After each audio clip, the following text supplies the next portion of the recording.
तर काश्मीरमधल्या पहलगाम हल्ल्यानंतर भारत आणि पाकिस्तानमध्ये तणावाचं वातावरण आहे। दोन्ही देशांनी सीमेवरती हालचाली वाढवल्यात। भारताच्या भीतीने पाकिस्तानने राजस्थान जवळच्या सीमेवरही आपलं सैन्य वाढवलंय। भारताने सीमेवरती सैन्याची गस्त वाढवली आहे। भारत या ठिकाणी हल्ला करेल ही भीती पाकिस्तानला आहे आणि त्यांची धडधड वाढली आहे। भारत आणि पाकिस्तानच्या सीमेवर पाकिस्तानी सैन्याकडून बेछूट असा गोळीबार झाला अशी ही माहिती मिळते। पाकिस्तानच्या गोळीबाराला भारतीय सैन्यानेही जशास तसं उत्तरही दिलंय। तर ज्या ठिकाणी दहशतवादी तळ आहे अशा ठिकाणी सुद्धा भारत पाकिस्तान सीमेवरती सुरक्षा वाढवण्यात आली आहे पाकिस्तानकडून। फ्लाइट लेफ्टनंट शिवाली देशपांडे यांनी नेमकी या संदर्भात प्रतिक्रिया काय दिली आहे पाहूयात। पाकिस्तान ये डर गया है, ये हमें सबसे पहले पता चल गया जब पहलगाम पर हमला किया आतंकवादियों ने। तभी पाकिस्तान ने अपने फाइटर जेट्स को सीमा के ऊपर तैनात किए। क्यों किए भाई? क्योंकि आपको ये डर था कि आपके इस करतूत के कारण भारत कुछ रिटेलिएटरी एक्शन लेगा, और वो जायज है लेगा। लेकिन ये जो बाद में जो पाकिस्तान कर रहा है, सीज फायर वायलेशंस करना, फायरिंग करना, छुटपुट फायरिंग करना, और जो डरे हुए देश जैसे एक्शंस लेता है कि भारत ने जब डिप्लोमेटिक स्टेप्स लिए पाकिस्तान के खिलाफ तो पाकिस्तान ने भी उसका जवाब दिया, शिमला करार तोड़ दिया। तो ये सब दिखाता है कि पाकिस्तान कितना कमजोर राष्ट्र है, और पाकिस्तान ये इतना डर गया है फिलहाल कि उसको समझ नहीं आ रहा है कि वो कैसे किस प्रकार से रिटेलिएट करे या किस प्रकार से वो भारत का सामना करे। आपण बघतोय सध्याची महत्त्वाची बातमी आहे। बावचळलेला पाकिस्तान सध्या या कारवाया करतोय, गोळीबार केला जातोय आणि तसं उत्तर आता भारताकडून त्यांना दिलं जात आहे। काश्मीरमधील एक दहशतवाद्यांचा नायनाट करण्याची मोहीम सैन्याने हाती घेतल्याचं दिसतंय। उरी, पुलवामा, अनंतनाग, पहलगाममध्ये लपलेल्या दहशतवाद्यांना शोधून काढण्याचा हा प्रयत्न सध्या सुरू झालाय। अधिक माहिती या संदर्भात आपण घेणार आहोत आणि अधिक बोलणार आहोत। सध्या आंतरराष्ट्रीय विषयाचे अभ्यासक शैलेंद्र देवळणकर सर आपल्या सोबत आहेत। सर, सगळ्यात महत्त्वाची म्हणजे आता जी कारवाई केली जाते किंवा ज्या पद्धतीने दहशतवादी स्वतःचं घर उडवून देण्याचं काम इथे करताना पाहायला मिळत आहेत, बावचळलेले आहेत दहशतवादी सुद्धा, काय कारवाई आणि कसं पुढचं पाऊल असेल लष्कराचं? नाही, मला असं वाटतं की या स्वरूपाचं जे कोम्बिंग ऑपरेशन जे चालू, विशेष करून जे फॉरेस्ट एरिया आहे, या फॉरेस्ट एरियामध्ये अशा स्वरूपाचे आयसोलेटेड फार्म हाऊस आहेत की ज्याच्या तळघरामध्ये स्लीपर सेल्स ऍक्टिव्ह आहेत। आणि मुख्य म्हणजे ह्या स्लीपर सेलचा पहलगाम हल्ल्याच्या दहशतवादी हल्ल्यामध्ये खूप मोठा हात आहे। कारण याच्यामध्ये 2 दहशतवादी हे स्थानिक आहेत, होमग्रॉन आहेत, आणि त्यांना स्लीपर सेलच्या माध्यमातून पाकिस्तानी हँडलर जे होते ते प्रामुख्याने हँडल करत होते। त्यामुळे स्लीपर सेल हा आपल्यासाठीचा एक अत्यंत मोठी अशा स्वरूपाची समस्या आहे। आणि ती यासाठी पण आहे की जोपर्यंत स्लीपर सेल ऍक्टिव्ह आहे तोपर्यंत अशा प्रकारच्या कारवाया होत राहतील। त्यामुळे अस्तित्व हे पूर्णपणे नष्ट करणं अत्यंत गरजेचं आहे। विशेष म्हणजे जम्मू आणि काश्मीर मधल्या अगदी छोट्यातल्या छोट्या खेड्यांपर्यंत आपण त्या स्लीपर सेल्सला उद्ध्वस्त करण्यामध्ये, नष्ट करण्यामध्ये आपण यशस्वी झालो आहोत। त्यामुळे त्यांनी आपलं जे अस्तित्व आहे ते प्रामुख्याने फॉरेस्ट एरियामध्ये शिफ्ट केलेलं आहे, आणि त्या ठिकाणी आता हे कोम्बिंग ऑपरेशन चालू आहेत।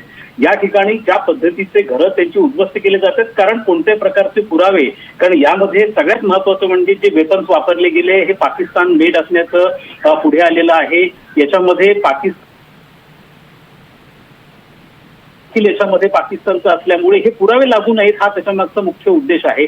त्याचप्रमाणे इतरही काही डॉक्युमेंट्स म्हणजे इतर स्लीपर सेलची माहिती देखील मिळू शकते, त्या स्वरूपाने हे पुरावे नष्ट करण्याचा प्रकार आहे।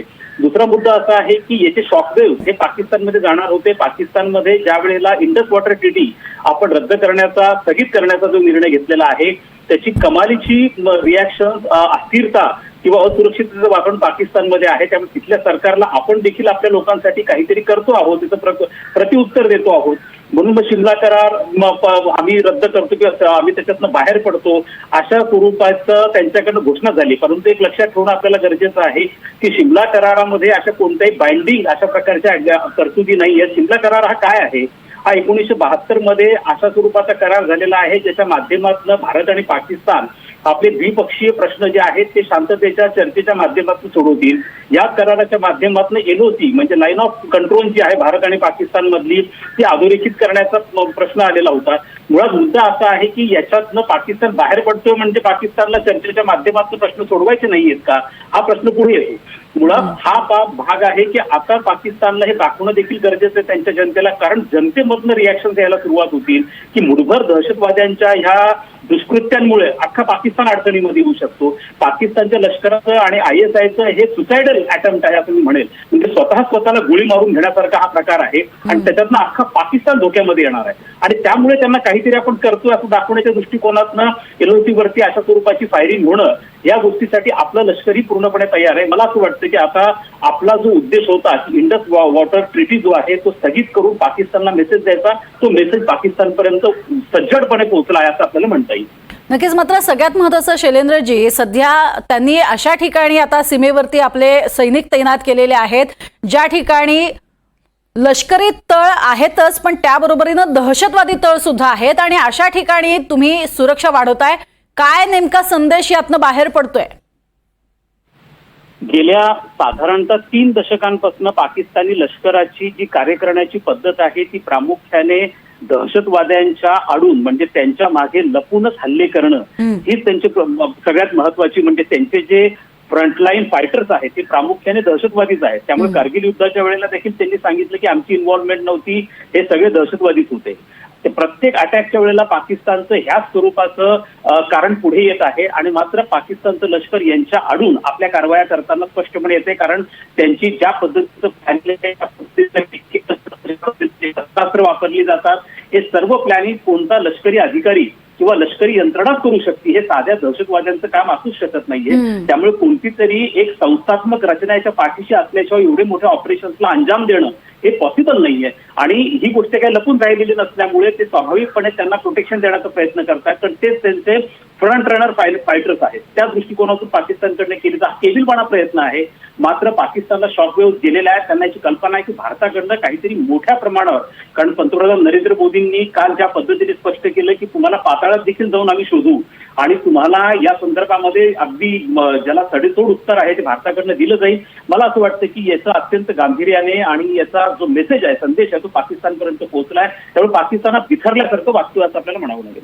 अगदीच तुम्ही म्हणताय तसं सध्या पाकिस्तान बिथरलेलं आहेच आहे. गेल्या 2 दिवसांपासून ज्या पद्धतीनं त्यांचं नाव समोर आलंय त्यानंतर पाकिस्तान बिथरलेलं आहे आणि वारंवार आपल्या विरोधात गरळ ओकण्याचं काम सुद्धा सुरू आहे.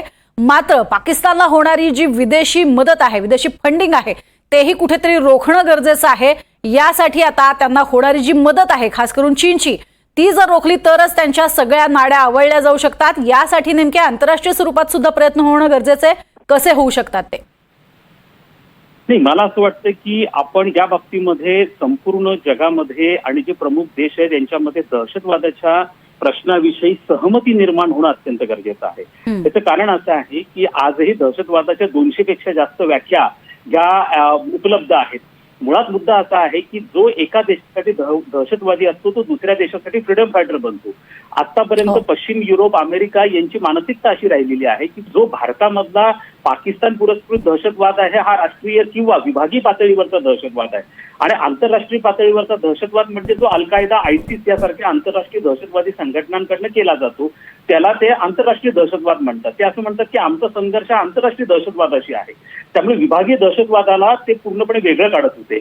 मात्र भारताला हे सिद्ध करण्यामध्ये यश प्राप्त झालेलं आहे की ह्या विभागीय दहशतवादी संघटनामध्ये जैश ए मोहम्मद असेल, लष्कर ए तैयबा असेल, यांचे संबंध आंतरराष्ट्रीय दहशतवादाशी कसे आहे, त्यांची मोडस ऑपरेंडी कशी आहे. जसं आता पहलगाममध्ये धर्म विचारून हत्या करण्यात आली, ही मोडस ऑपरेंडी कोणाची आहे? ही मोडस ऑपरेंडी साधारणपणे हमास सारखी संघटना असेल, ISIS सारखी संघटना असेल, अल-कायदा सारखी संघटना, या संघटना ही मोडस ऑपरेंडी वापरतात. त्यामुळे पुन्हा एकदा अशा स्वरूपाचं हे सिद्ध झालेलं असल्यामुळे आपल्याला चायना असेल, चायनाला हे कळलं पाहिजे आहे की जो प्रकार आज भारताच्या विरुद्ध होतोय तो चीनच्या विरुद्ध व्हायला वेळ लागणार नाहीये. कारण चीनचा शिनशियांग प्रांत, जिथं अल्पसंख्याक उघूर मुस्लिम हे बंडाच्या तयारीमध्ये आहेत, यांना मोठ्या प्रमाणात पाठिंबा तालिबानकडनं मिळू शकतो, अनेक इस्लामिक संघटनांकडनं मिळू शकतो, हे चायना विसरतो आहे. उद्या अमेरिकेला ही गोष्टीची जाणीव झाली 9/11चा अटॅक झाल्यानंतर. अशा स्वरूपाची जाणीव प्रत्येक देशाला गेली. आता सध्या भारताशी निगडीत प्रश्न असल्यामुळे हे देश त्याच्याकडे फारसं गांभीर्याने पाहत नाहीयेत. मात्र ह्या सगळ्या देशांनी एकत्र येऊन दहशतवाद ही केवळ एका देशाची समस्या नाही, ही जागतिक समस्या आहे आणि त्याच्या विरुद्ध एकमत होणं, त्याच्या विरुद्ध सहमती तयार करणं हे सगळ्या प्रमुख देशांचं कर्तव्य आहे. त्यामुळे या बाबतीमध्ये जोपर्यंत अशी सहमती तयार होत नाही तोपर्यंत याच्याकडे गांभीर्याने बघणं किंवा पाकिस्तान सारख्या दहशतवादाला समर्थन देणाऱ्या राष्ट्राला वाळीत टाकणं, त्याला दहशतवादाला समर्थन देणारा देश म्हणून घोषित करणं या संदर्भामध्ये स्पष्ट पावलं उचलली जाणार नाही. नक्कीच. तुर्तास धन्यवाद या संपूर्ण माहितीसाठी शैलेंद्र सर. तर सध्या बावचळलेला पाकिस्तान आहे आणि बावचळलेले दहशतवादी जे आहेत ते सुद्धा या स्वरूपात आपण पाहतोय कारवाया करत आहेत आणि एकीकडे पाकिस्तानकडनं सुद्धा अनावश्यक गोळीबार होताना पाहायला मिळतोय.